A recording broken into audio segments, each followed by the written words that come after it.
Hey, OGL 350. Welcome to Module 3. I'm kind of dreading and looking forward to this video. Um, it's a tough one. This is one of the toughest ones I've ever had to do, in my opinion. Um, I might be all over the place here, but there's some good news. Let me get it out of the way right away, okay? Good news is, starting with this video, Module 3, 4, 5, 6, and 7, 5 videos, they're going to be worth 10 points, not 5. So right away, you can slap that 25 on top of your potential points already. So that should give you 1,020, 1,040 points now. It's even easier to get an A in this class, or at least to pass it, or to get a B, right? So I want you to all rejoice in that, and then I want you to put up with this video, okay? See where it goes. I'm really not sure, although I got more notes on this video than any other video I've ever done in any class, in any module for 5 years. Doesn't seem like a long time though, does it? Okay, so let's do module 3 preview first, so we don't run out of time. Not that there's a limit. Okay, so module 3, you got the same thing. You got the video for 10 actually. So disregard all these things that say 5. I'm going to make them 10. Okay, I'm going to change them. All right, they should be changed. Um, Discussion board is worth 35. Quiz is worth 20, and the paper 3 is worth 100. Okay, and Can I be Frank? No, actually, I'm Michael. Frank could be Frank. Um, I figure this gives you like 1,040 points possible. Gives you some wiggle room. If you can't get everything done, I understand. Okay. Again, this is all choice. You don't have to watch this. You don't have to do this and do that. You don't have to come here. It's all your choice. I set up, you sign up for this. I give you the parameters. I tell you what's going on, but it's your choice. If you don't do it and don't abide by the agreement, then that's fine. I'm not judging you. It's just that's what happens. Again, I went to college, tried to go to college when I was 33. It didn't work out. I didn't go back till I was 52. I wasn't apologizing to anybody. Okay. In fact, going at 52 wasn't even a fair fight. I graduated summa cum laude. I think on a 3.98. I screwed up my first semester at ASU. I got all cocky. I took this really hard class and I got like a B minus, worst grade I got in all my grad school. I got 4.0, and like I said, it wasn't a fair fight because I had a lot of experience to draw on. Anyhow. So for the readings, I changed it again. Sorry, hold on. Module 3. Okay, you got the video worth 10. Why didn't I change it yet? I will change it, I promise. It's going to say 10. Module 3, overview. Okay, the readings. I changed this to choose either the first 3 readings, which are shorter, like 8, 6, 5 pages, whatever, or choose either 4 or 5 and one of the first 3. You got that? I mean, you college students, you got that. I know it might sound confusing, but I'm trying to make this fair. Originally, it said choose 3 out of the 5 and use them in your paper. However, everybody's going to choose the first 3 probably because the last 2 are like 18 and 16 pages. The other one's like total 20 something. So I'm trying to make it fair. See what resonates with you. Read them all if you want. And again, you can save these. And as we'll find out, I think, as you did find out last module, there's so much either provocative, thought-provoking type of documents and things. Save it for the future, okay?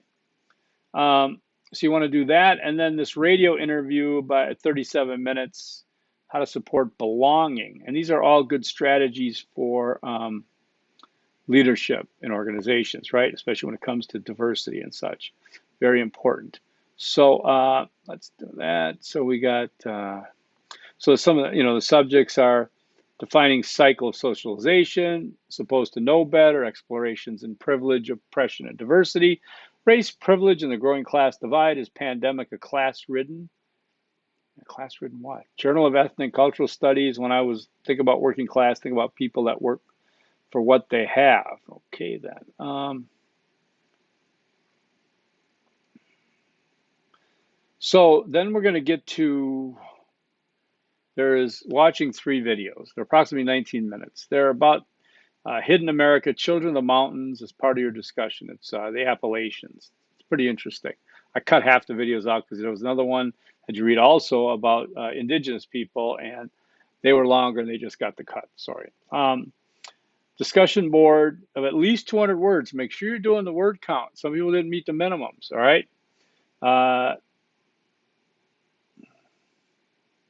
yeah, I don't count the prompts. So if you look at the discussion board, and I like actually when you put either when you put the prompts in there or you number your responses, you break them up so I can easily spot them. So this one is 4 prompts. Sorry, actually 3, and then fourth is your peer. Go ahead and number them. But if you add the questions or the themselves, I'm going to get rid of those in the word count because they probably equal 100 words right there. And I do deduct. Some of you found out. I do deduct if you don't meet the word count, right? So then you got the audiovisual presentation. It's 1 at 23.5 minutes about levels of culture. Very interesting. It's also interesting, isn't it? You guys, I'm really impressed with the attention span of this group, by the way. And you guys are on this stuff. And frankly, I might look at this class and go, holy crap, am I in grad school? And that's frankly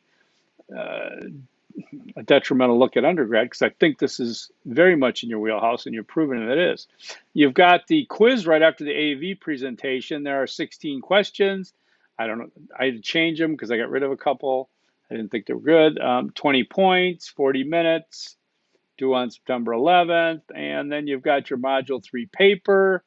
It's pretty straightforward. There are 4 prompts. Go ahead and make them subsections. Go ahead and number them in your paper. Go ahead. It helps me out tremendously to know when you've stopped talking about one thing going on to the next. Use paragraph indents, consistent paragraph indents. Make sure that you're using paragraphs. Don't, when you're changing lanes a little bit, do a new paragraph. Like when you change lanes, you're supposed to turn on a signal. When you change gears and such in your paper, use a new paragraph indent. Very helpful reading, okay? So be advised on that. I think that's my Module 3 preparation. As always, send me your questions, comments, concerns. If you want to set up Zoom meeting, phone call meeting, you got it. No problemo. We can do that anytime. So Easter egg number 1. I didn't write my Easter eggs. What is wrong with me? Hold on. Where's Easter egg number 2 and 3? Oh, I jumped the gun too early. There's one. I mean, why do you put up with this? Okay, Easter egg number 1. Let's just do, I'm going to make it simple. Contact your instructor. I know, it's so weak. I use that one. Contact your instructor. And that's just a reminder that you can feel free to do that. And it's always to be done before. I mean, something we can't predict the future, okay? But if you foresee something that's going to happen, a major life event, something's going on, something did happen, you got caught in New Orleans or up in the New England states, weather-wise, you let me know as soon as you can. Of course, if your power's out and everything, I'm expecting you to say, oh, I got to let this guy know of my priority. No, take care of yourself. Family, things like that. But then let me know. Don't wait a week. Don't wait 5 days. I mean, unless it really is bad, then, that's too bad. But most of you can do that, okay? So then let's get down to remembering that you works cited, okay, hanging paragraphs. Use all black. Don't start giving me different colors, whether it's the running head or your discussion board. I don't want different colors. I want black. You can bold it where necessary. Make sure your in-text citations are per APA. And if you're having trouble with that or really had a troublesome paper, you let me know. We'll talk about it. Let's see. Remember, you're writing about yourself more or less and integrating with the material. So I teach in my interdisciplinary studies course that we integrate interdisciplinary studies. This is what you're doing here is your readings and things. You're not just going to repeat what they said or do a highlight list. You're going to integrate it with personal experience or hypotheticals, something that is coming from you. Be aware of your Turnitin score. Try to keep that down. Do not use long quotes. Quotes of 40 or more words are considered long and need to be formatted differently. Okay, I would urge you not to use long quotes. I would urge you not to use medium long quotes, okay? If I missed any of your Easter egg scores, like you see all of a sudden it was there, then it was gone, or I never put it on, just shoot me an email. copy the previous email and forward it to me again, and I'll do it. I make mistakes. I miss some of these things. Yes, trim your beard and wear a black shirt. Why not? By the way, look at this. Sun Devil Golf. John Rahm, he lost, I guess.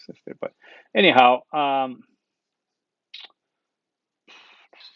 wow. I guess I'm going to do Easter egg number 2 right away, and then Easter egg number 3 is going to be like an hour from now. People are getting scared. Remember, it's worth 10 points now, okay? Easter egg number 2, keep an open mind. Keep an open mind. And I say that as more of an affirmation because I would say you all are keeping an open mind. I'm very pleased, overwhelmingly, that you are. It was a very difficult module and maybe a difficult class to do so, especially if you are in a particular gender, class, sexual orientation, ethnicity. It might be difficult. You might be hearing things that make you uncomfortable. Okay. I'm glad you're hanging in there and having an open mind. So the second paper, oh my God, you guys just blew them out of the park in terms of observational skills, not rehashing, but reviewing previous experiences, being very honest and genuine. Some of you found it difficult. I realize that. I certainly appreciate the efforts that were put in to writing that paper. Okay, I've never quite had a response like this. I've taught this class once before in the summer. I don't think there were many students. I don't think they really got into it like you have. I just have a number of notes. I don't know if they're people's papers, ideas, and I'm just going to start riding through these things, okay? And by the way, I've got a couple of links. I'm deciding whether to include them. One of the links, though, is for that Seton video. I think it's a good one to have in your toolkit. It should work in non-ASU. Let me know if it doesn't. I'm gonna add it to the to this announcement. There's another one I have also that is it's kind of very controversial. Some may go, finally, the other side. It's time to talk about black privilege. All right. Written by John Blake. Don't worry, the headline is clickbait, in my opinion. Okay. It's written cynically because of where he went to ask about and hearing this concept, black privilege. Okay. And how it was explained by others. And I think if you had trouble with the racism being systemic and different than what you might have thought going in, that's fine. But this might help you because you'll see the maybe more absurdity of it. Okay.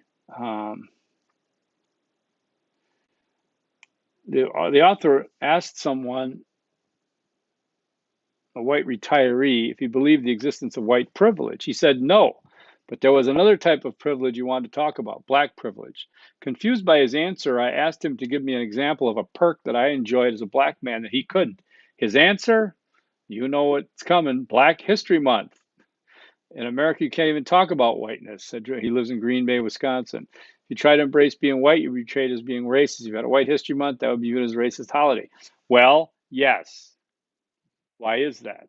What do we in this country consider normal? I've got a little collection on my phone of some things that were disturbing recently. Shampoo that was put out, Johnson & Johnson, not that long ago at all. And one was for normal hair. One was for normal hair. God, I can't think of what the other one was for. Should have been prepared, huh? I'll have to get that one. But there was normal hair. And then there was, hair of others, and it's taken for granted almost that there's a certain thing that's normal. Okay. The status quo is normal. The status quo is dominated by let's face it, white guys like me, white boomers, in fact. So it was very excellent to read your papers. I'll combine this link though, because there's an absurdity here. There's an absurdity here that's almost difficult to read. But again, okay, let me just get back to my list. Okay, these are random things. Some of these might have been from the discussion board. An interesting fact that stood out to me was how board members defined diversity. They did not look at the surface level or deep level diversity many people think about, but more at what I see as a business acumen diversity. The board members sought diversity through different levels of experience, knowledge, skills, and ability. While this type of diversity may have had some benefit, it limits the opportunities companies have by becoming more diverse in surface and deeper levels. Now, here's what I want to admit to, although it happened after the fact. When I was up for this job, I applied. I got a job as a adjunct. I mean, I'd gone through the interdisciplinary studies undergrad here. I went through interdisciplinary studies master's program at ASU. They're looking for adjunct to teach interdisciplinary studies. I mean, I hate to say it, but you can't get much a better fit, right? Okay, so then I got in, and the following year I had to get up for full time. I posted for full time, and I had a panel of 5 now colleagues that were asking me questions. Okay, and I got through that, and they hired 2 or 3 of us, and I got in. It's only in this year that they've asked me to teach OGL because I have an extensive organizational background as well. Here's the confession. I found out later on they hired me. They liked me as a hire. Not everybody, but certain faction, because of my diversity. They used the word diversity, and they used it exactly in this term. Different level of experience, knowledge, skills, and abilities.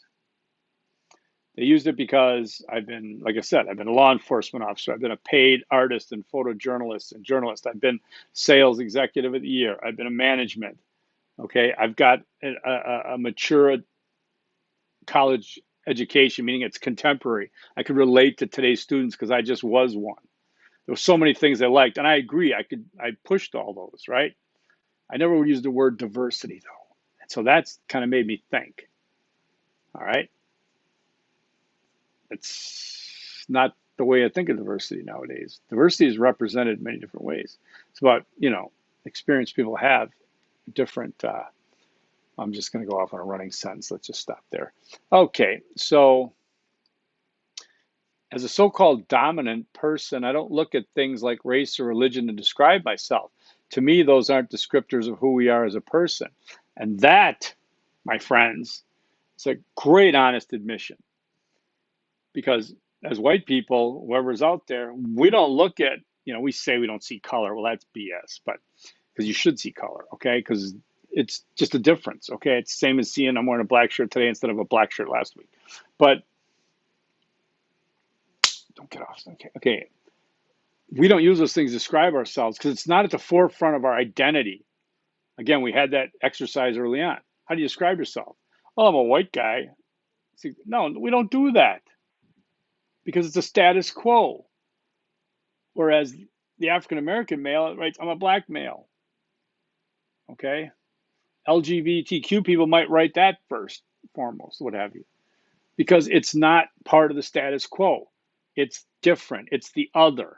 It's how this society has been set up. We can say all we want is individuals. Remember, individual reactions, it's so different. It's anecdotal, it's real, but it's not what we're talking about systemically, not talking about sociologically, okay? Representative of the culture, representative of the status quo, okay? So cheers for Starbucks. A lot of you mentioned they have support for diversity. Here's a word that I just thought of or something like that. Remember there's a store called Banana Republic. Forget it. I just don't even want to go there anymore. Okay, prejudice, bigotry, and racism. All right? They're different. They're very different concepts, and we're trying to use them at a higher level here. We're not throwing it around. Like I talked to my other students in my research class about the word research. Yes, I can research a new car. Yes, I can research a trip to Europe. but it's not research in where we are right now in this environment. We're trying to step up our game. We are talking at a higher level. We want to be, especially in this course, leaders, right? We want to be leaders in thought, innovation, change, and to do so, you have to understand the nuance or the bold differences between these concepts. Okay, so prejudice, bigotry, and racism are three separate issues. All right. At the end of the day, you decide, of course. I'm just probably more food for thought. All right. Let's see. Social media. Oh my God, it wasn't around before. I just got done watching O.J. Simpson trial. And if you're probably over 45, you remember it really clearly. And oh my God, right? You watch it now and you see it's the convergence of so many different dynamics that were just popping back then. Okay. Digital access, but there was no phone cameras, but there were, you know, Super 8 mini Super 8s, whatever. So there's video. There's Rodney King a couple years before. There's video. Then there's the social element. There wasn't much at that point, but it's so interesting to see all the dynamics. Um, I said something about my timeline. I forgot, but I guess okay. Um, the timeliness of this course too. For example, I just got this book in the mail. I'm so excited. Look at that. Cultural Mindset. Managing People Across Cultures. This is probably going to be the new text for this class. I'm going to get away from all these handouts and things. It's pretty significant, and they're probably going to read the whole thing. The difference about this book, though, is it is 2021, I believe. It's Dr. Afsane Nahavandi, and it is probably published this year or last. And oh, excuse me, copyright 2022. So this is hot off the press. Smell that ink. And we're going to go through this, but I shouldn't sit here because it's not part of your class. But I guess to say there are books out there, there's materials out there that can help you develop into what your target might be in this field. Okay. Um, let's see. We see a million memes about issues like this, but we do live on our own echo chambers. We're really not going to be on Twitter following people that we disagree with. We're not going to be, so anyways, a lot of this relates back to leadership, of course. Okay. It takes thinking to be a leader too. You need to think like a leader. There's I should include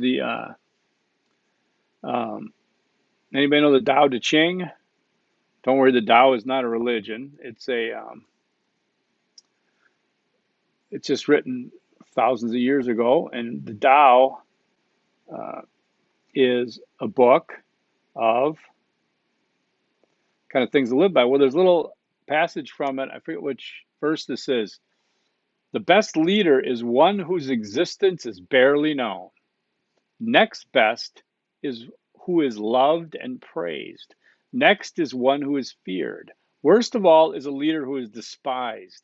If you fail to trust people, they won't turn out to be trustworthy. Therefore, guide others by quietly empowering them. Then, when the work is done, the people can say, "We did this ourselves." Oh, I get choked up because I've been into the Tao in years. All right.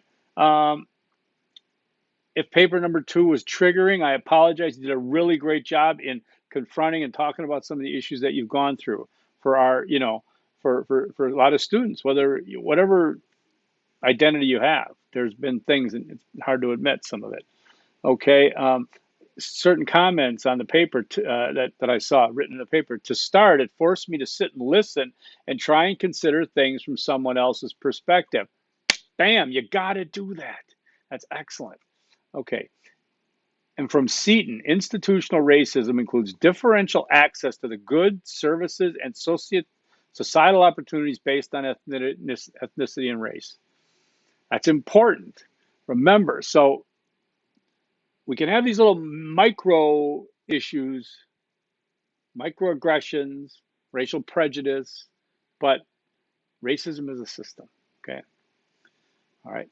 And us in our position, white guys, we don't really care because we've never have or never will experience it. We won't. We're always going to be top of the food chain. And it sucks, and when you feel like you're dropping down, when you see that white people are going to be minorities are going to be, there's going to be a minority majority in this country not too long. Don't fight against that. That's normal to me. That's evolution. That's the global picture we got going on. Okay? It's not demeaning. Some people have said that white people have a fear of, let's just say, a fear of black people being in charge because they're afraid that they might get treated the way they used to treat the black people. Think about that, okay? This is very tough for me to say because I don't want to trigger, I don't want to get in trouble, but okay. We also, when you're writing about race, color of skin, capitalize black. You don't have to capitalize white. That's another thing that's indicative of the white is the normal. You don't have to capitalize it, okay? That's per all the big journalism organizations. Okay, so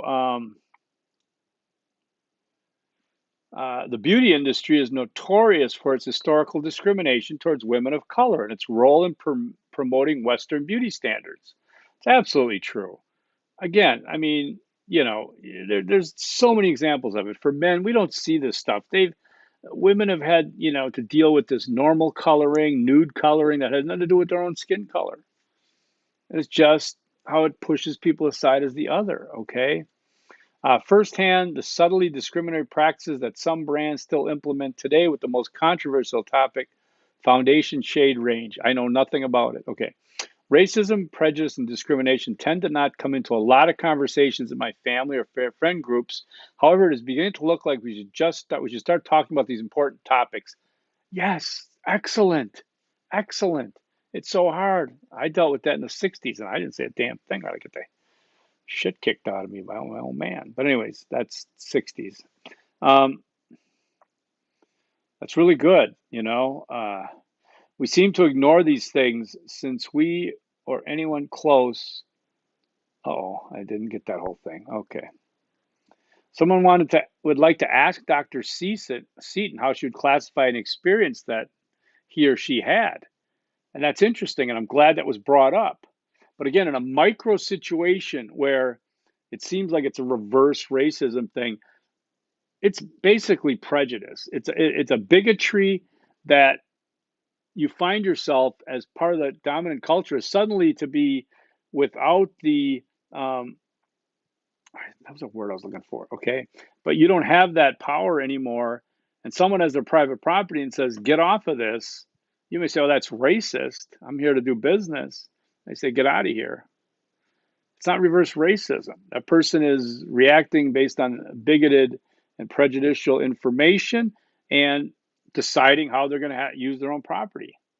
Same way you would, same way we've seen people do this forever, So it's an interesting, very interesting consideration. I'm sure that's what she'd say. Okay, perpetuate the cycle of discrimination if one or both parties do not change course. Yes, we will do that. And that's a big part of this. We're trying to keep breaking this cycle. When I was in the late 60s, early 70s, all we get to hear is flower power and free love and all this stuff. Everything would be great. It didn't. What the hell happened? All of a sudden, all these people my age got their wealth, got their homes, got their cars, got their this and that, and then they decided to protect it with AR-15s. Yes, we have a capitalist society, and that's great.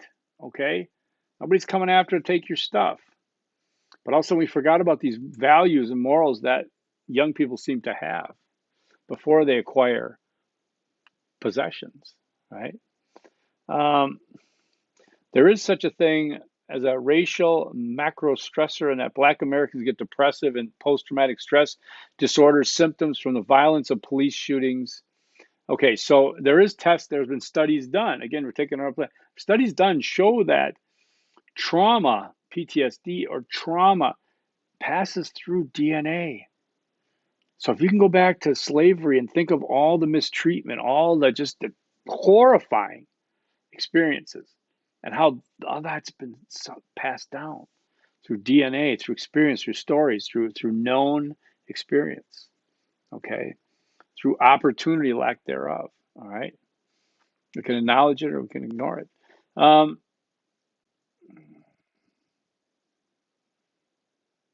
If you are white and it makes you uncomfortable or angry or dismissive when you hear that racism is systemic and can only be by whites, do you think, well, that's not me? Then think about what minorities might think when they are systematically oppressed and considered to be criminals, lazy, illegal, etc. How do you think it makes them feel? Okay, so let's think about these things, you know. Um, a very difficult concept for us to consider, accept, and care deeply about. Maybe because we don't have to.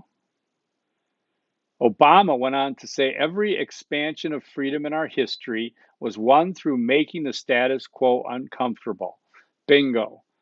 Status quo loves where it's at. Those with power, wealth, money, they'll just take it and stay. We'll stay. Those who are left out have to continue to make change. They have to make the status quo uncomfortable. Okay. Um, there's another list here. I wanted to show a real quick thing. When I was at my friend's staying overnight, they were decorative, and they had this in their bookshelf. It's called The Development of America by Worth. It was a history book used in elementary school way back in the day. Okay, way back. And there's a page that looks like this, and it was a section on slavery. I was paging through this, and I pointed out that there was a page that said, started with, slavery, however, had a brighter side. Did you know that? But this is where our education, so many of you mentioned education as an important aspect of turning the tides. And you're right, because that was the education. That's how my parents were brought up. That's how, grandparents, I mean, this is what they were seeing. And it was documented, codified, if you will, okay, that this was what was taught, okay? I just talked to a woman last week who was from Brazil, and she said she was up here and dating a man in Oklahoma or something. And they went out to dinner, and she walked by a table, and there was a black family sitting there, and she was kind of joking with the little kids and stuff. And she sat down. He said, "Don't do that again." She said, "Why not?" "Because they're black. You can't do that." "Well, what do you mean?" "Well, black people are here. White people are here." She said, "What?" She goes, "Well, where am I?" He goes, "Oh, right about here." I think she got up and left at that point. So the mindset we have, it's not right. It's not good. Okay, it's faulty completely. Bothers me a lot. I really, that's why I said this is hard for me to discuss all this stuff because there's so many places to go. Um, and one little thing here, somebody posted about twice a year. Not this is on Twitter or something. About twice a year, I remember that the Monkees outsold the Beatles and Rolling Stones combined in 1967, and also had Jimi Hendrix open for them that summer. Think about that. If you know anything about music, the Beatles, the Rolling Stones were outsold by the Monkees, who were put together really as an American version of the Beatles just for monetary purposes. Well, I like them though, but and had Jimi Hendrix open for them. And it always reminds me that everything in our culture is a lot more complicated than the neat and tidy stories we tell ourselves. Think about that. I have a theory about that. Because if you think back, the good old days, we'll say the good old days. Well, we mean good memories. They're not the good old days. The 60s weren't the good old days. There might have been good memories, but they weren't the good old days for many, many, many, many people. Today should be good old days for everyone, but they're going to be memories. Not the memories are different. Okay, anyways. All right. What can we do as individuals, groups, leaders? Stay involved. Okay. Save these valuable documents, information that, okay? Remember something. The golden rule. Remember the golden rule, right? Do unto others as you would have them do unto you, okay? Do our best to try to be better tomorrow than we were, and be better today than we were yesterday, and tomorrow better than today. Easter egg number 3 is my theory. You just got to write 2 words. It's my theory. Call it Fair's theory. No, don't call it anything. Complex simplicity. That means that this should be simple. We're all human beings. We come on different paths, different journeys. Some of us have different tendencies, different attitudes, different spirits. Some of us, yes, commit crimes. Some do that. But we're not representative of our entire group. We're all still human. The simplicity is there, but the complexity is there too. Complex simplicity. It's very complex when you dig into it, okay? That's about it. I went really long, 35 minutes. You guys have a good one. Contact me if you have any questions, comments, concern. Forks up. Peace.